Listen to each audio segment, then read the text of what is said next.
জুলাই গণ অভ্যুত্থানের ঘোষণাপত্র দিচ্ছে না বৈষম্য বিরোধী ছাত্র আন্দোলন। আজ বিকেলে মার্চ ফর ইউনিটি কর্মসূচি পালন করা হবে। এ সময় সমন্বয়কদের মধ্যে কোনো বিভেদ নেই বলেও মন্তব্য করেন বৈষম্য বিরোধী ছাত্র আন্দোলনের নেতারা। বিস্তারিত সিরাত আল মুস্তাকিমের রিপোর্টে। বছরের শেষ দিনে জুলাই গণ অভ্যুত্থানের ঘোষণাপত্র দেয়ার কর্মসূচির আগের দিন শুরু হয় নাটকীয়তা, যার সূচনা হয় প্রধান উপদেষ্টার প্রেস সচিবের বক্তব্যের পর। জুলাই গণ অভ্যুত্থানের একটি ঘোষণাপত্র তৈরির উদ্যোগ গ্রহণ করা হয়েছে।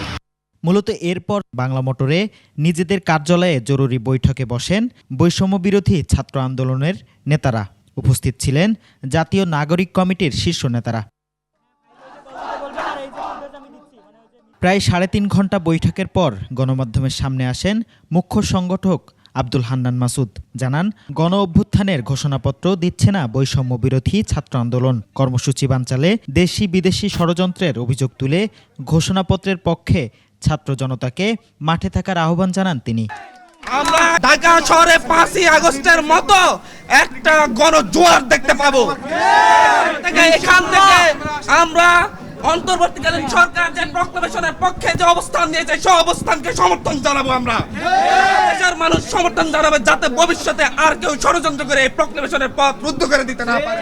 প্রায় আধা ঘন্টা পর গণমাধ্যমে পুরো বিষয়টি খোলাসা করেন বৈষম্য বিরোধী ছাত্র আন্দোলনের নেতারা। তারা বলেন, জাতীয় স্বার্থে অন্তর্বর্তী সরকারের পক্ষ থেকে দেওয়া হবে গণ অভ্যুত্থানের ঘোষণাপত্র।